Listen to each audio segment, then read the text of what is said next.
right, welcome to today's episode of Tomorrow's Leader. I am here with Beth Maser, President and CEO of HAI. Beth, thank you so much for joining the show today.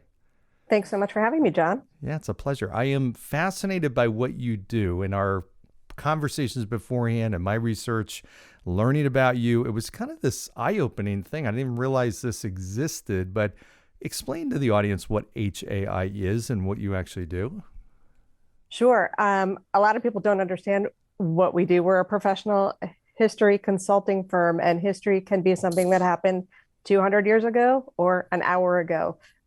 We have three different divisions of the company. We deal with archiving and collections management, exhibits and interpretive planning for museums and corporations.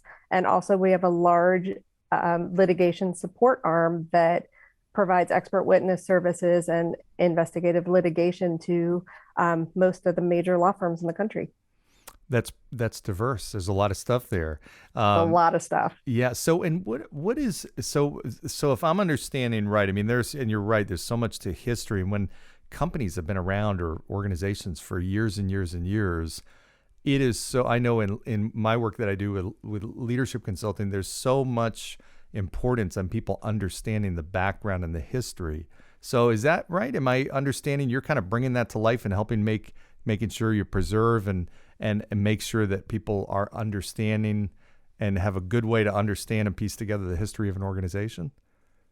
True. And if you think about it, it comes in different flavors, right? If you've got a merger and acquisition, the bottom line is driving the merger, but are there legacy liabilities that they're going to uncover that they didn't know about later that it leads to litigation, insurance claims, Superfund issues? You've got that. And then you've got legacy brands, like Coke or Ford Motors, other companies that, have archivists on site full time, but may need help telling the brand story. Because think about that ad with Mean Joe Green, right? That invokes such nostalgia. And you've got companies that have assets like that never bring them to the forefront.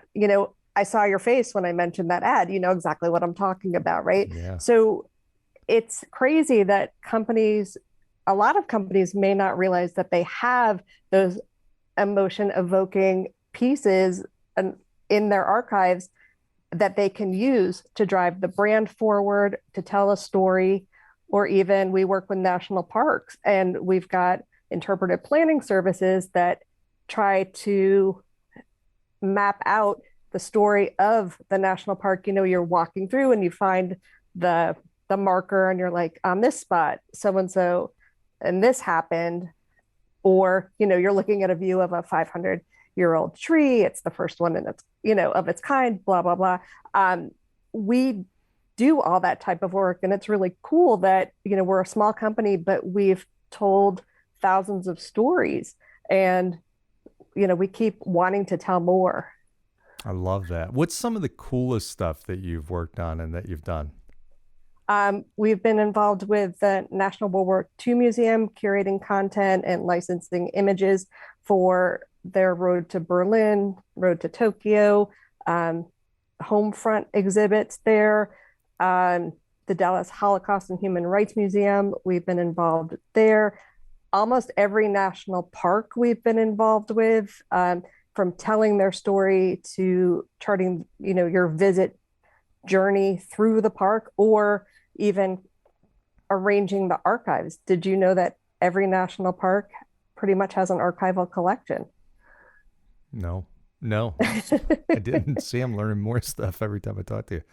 So, yeah. So, and what is the like, I think about a company that's been around like Coca-Cola for years and years and years and years. And is it when you see something, which I haven't been there, but I understand there's a really cool, display of all their history and everything, and the Coke cans and the bottles and everything like that. That's the type of stuff that you produce for a company where you put that all together and create that?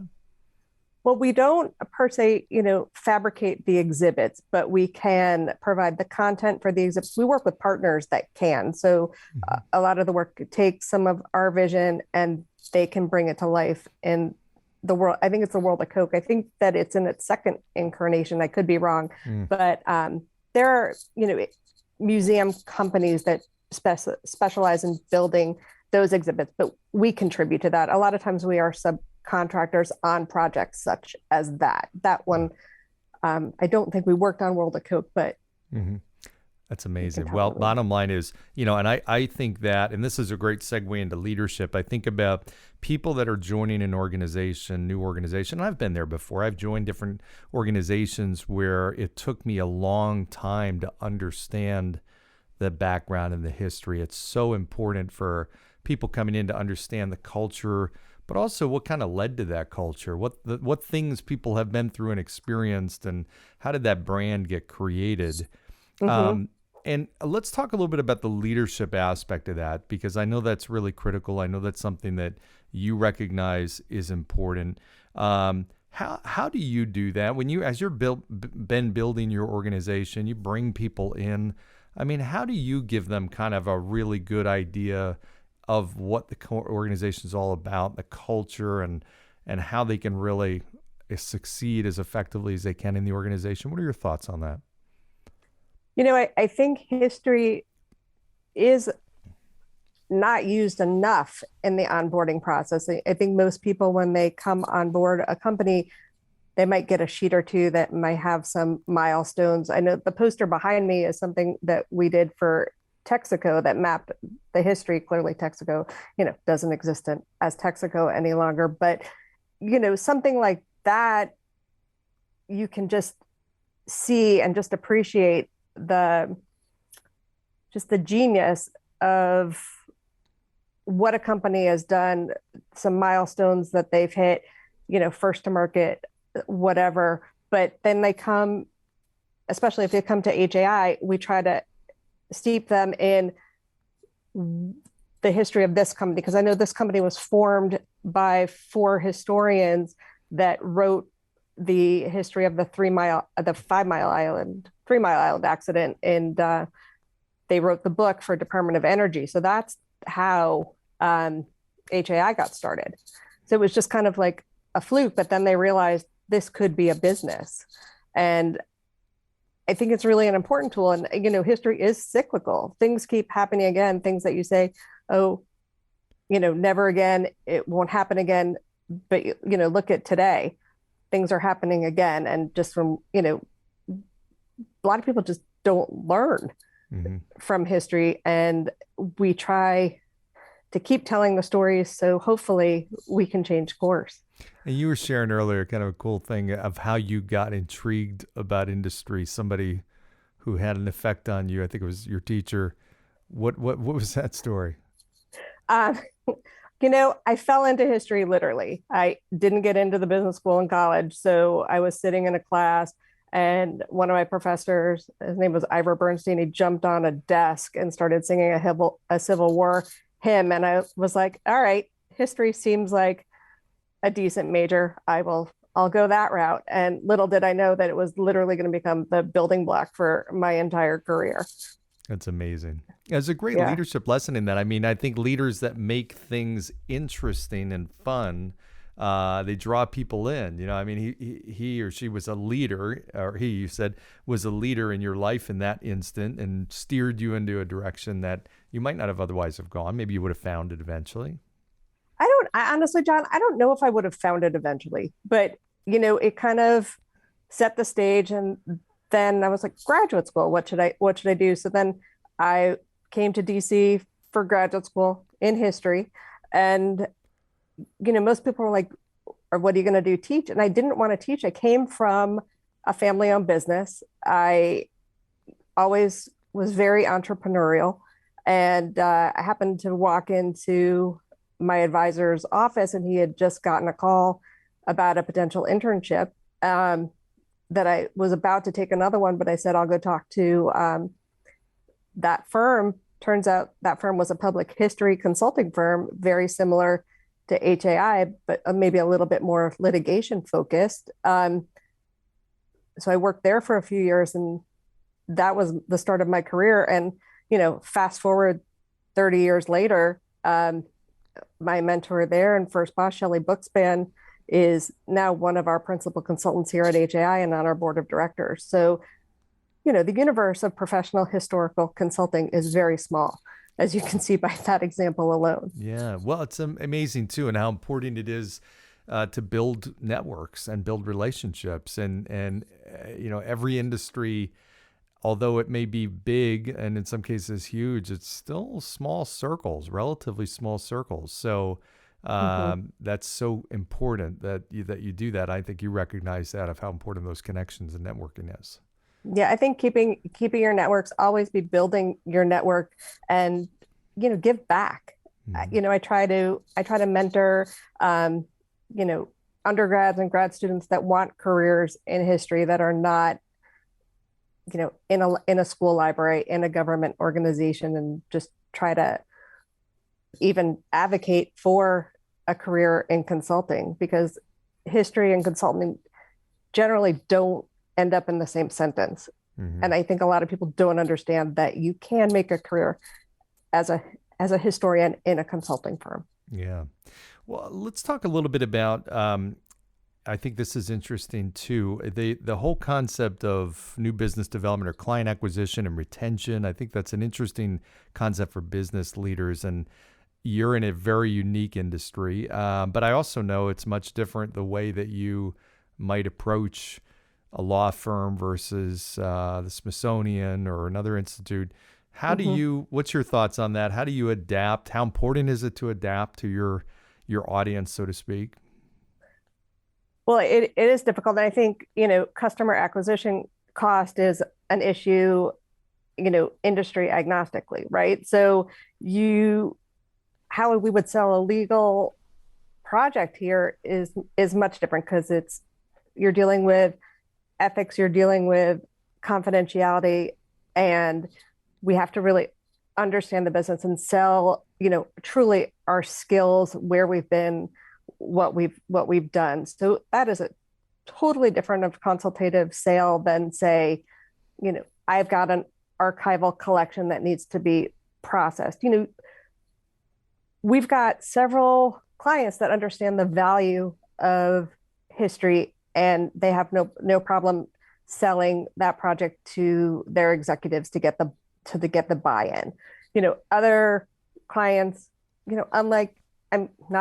but like other companies, you need to create demand. So it's a lot harder to sell maybe content for museums if we're not a prime or a sub, versus we need a history book of 350 years of XYZ company. It takes a lot to get the messaging right. And we are really spending a lot of resources here to try to figure out how to better get our brand, at the forefront, so people know that we're a 42-year-old company operating like a startup, basically. Well, it's interesting. And you made me think of something. I was watching a video earlier today about, and this is one of my favorite foods, Chilean sea bass, and I just love it. I love it. I could eat it every single day. It's fantastic. But it's interesting. It was never popular back in the 70s when people found it, or fishermen found it. It was called the Patagonia toothfish. And it's just such an unappealing name. But I think about like the difference. The fish is the same. The name has changed. The image has changed. And people try it. And all of a sudden it becomes this delicacy. And it was the same thing. They just figured out how to position it a little bit better and how to communicate it a little bit better. Sometimes the name does everything. So it's interesting. No, it's very true. I'm thinking Brussels sprouts too. Now it's like the shishi thing to be eating. Yeah, right. Exactly. Yeah. There's probably all kinds of things. Maybe lima beans. They could change the name of that to something a little bit more intriguing. Get me to eat them. So you have bred, I think, an environment. I know you've worked very hard to breed an environment that's very creative based, that's really helping to pull people together. This is a really unique time. I know a lot of leaders are kind of struggling with, okay, how do I allow people in an environment where they're in all kinds of different places and different roles and different backgrounds and everything. How do I allow them to operate in the most creative way that works for them, and helps bring out their best, but also in a way that really helps serve the organization well. What's your thought on that, and what are some of the things that you're thinking about or you think about when you're trying to do that? That's a good question, John. I always said that if I was ever in this type of position, I think the best lessons I've learned are what not to do. Um, I said to myself, if I'm ever in this position, I will not, there's a lesson that I will never do that to a staff, never micromanage. When I did walk in here almost 4 years ago, it was definitely it was a change management exercise, so we've kind of pivoted from a history from that kind of operated more like an academic history firm to a corporation. And it's hard to get people motivated. It took a little while to win over hearts and minds because we were moving at a much faster pace.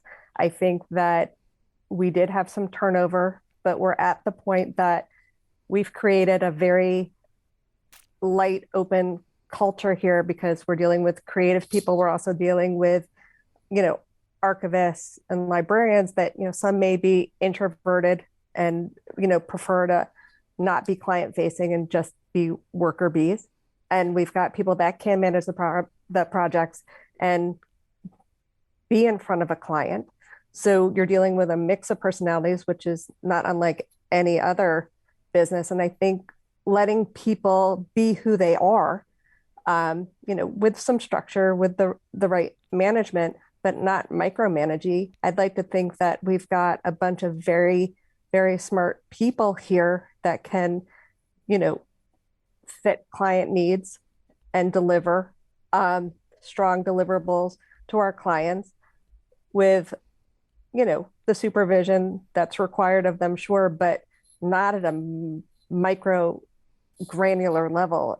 I trust that these people are adults and, until they prove me wrong, I'm gonna not hover. Mm-hmm. And I feel that we've had enough turn and now we've got a much stronger foundation and the right people are in the right positions for us to grow because we've seen, the pandemic almost finished us off. Like a lot of other companies, I'm sure a lot of your listeners had the same challenges because, you shut your business down, everybody scattered, but you still had work to do. So, we've dealt with the shift to hybrid. We implemented, my archivists were here during the pandemic. They came in because you can't take XYZ's collection home and work on it over your kitchen table and bring it back to the office. It couldn't leave the building, right?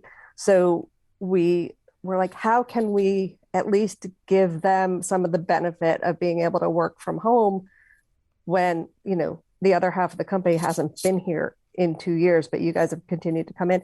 So at no cost to the company, we implemented a 410 work week. So the archivists or people that were coming into the office religiously could, have a 3-day weekend every week. And, that doesn't cost a company any money, but the benefit is huge. You can schedule all your appointments, get your, or just hang out and read a book and not have to, come into work. It's huge. My guess is most people, if offered that, would take that over a 5-day, 8-hour week.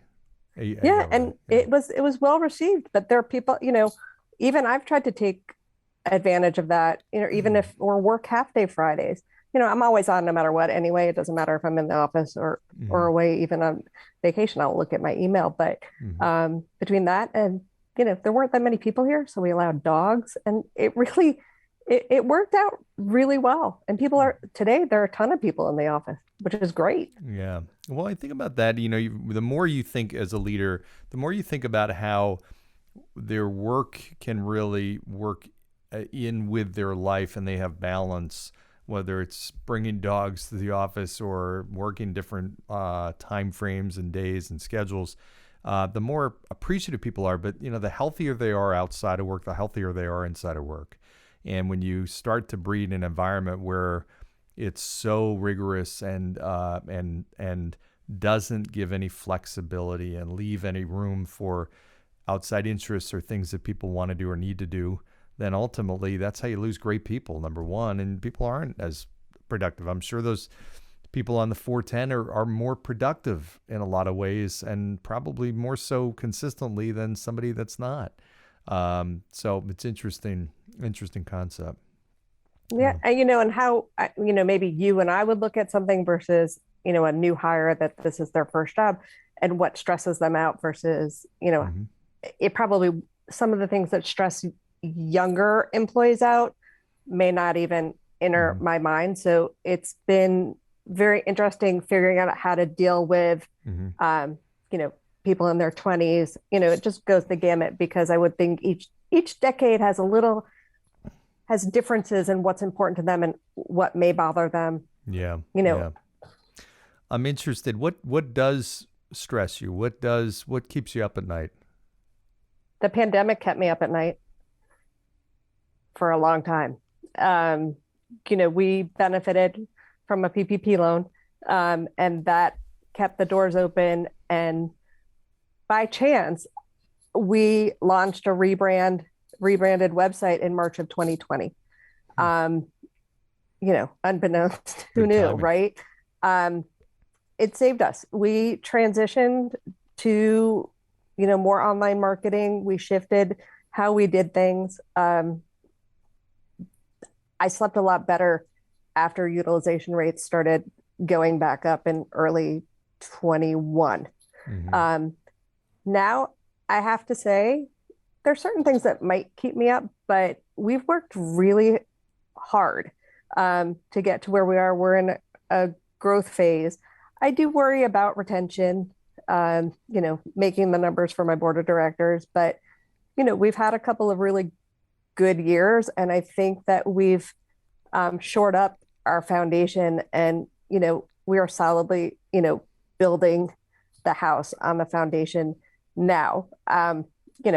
You never know what curveballs are coming down the pike. We're a consulting firm. So, if my pipeline's a little low, and I've got a lot of projects ending, that's going to give me a little bit of stress and worry. But, we're bringing on new resources, and Mm-hmm. we brought in a new head of sales, and a new marketing manager, and our pipeline is looking pretty good. And I think, we just have to get out there more and pound the pavement and show the value of history. Yeah, well, there's certainly a lot of it, and congrats on everything you're doing in a relatively short period of time, and the success you're having. It's very interesting. It's exciting. I know people will want to engage with you and check it out as well. What's the best way for them to do that? Our website has a lot of great content and thought leadership. It's, www.historyassociates.com. We've got a contact us form. You can find me fairly easily on LinkedIn, and, I'd be happy to answer any questions.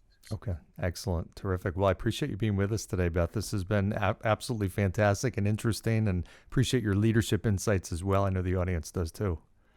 Thanks so much, John. I really appreciate being asked. You got it. Well, thanks everybody for joining us today. We've been here with Beth Maser, who's the president and CEO of HAI. Be sure to check her out, but be sure to check out HAI. All the links are in the show notes. And as always, like, share, subscribe. Go down below, give a 5-star review, and we'll see you next time. Thanks. Thanks, John. Thanks, Beth.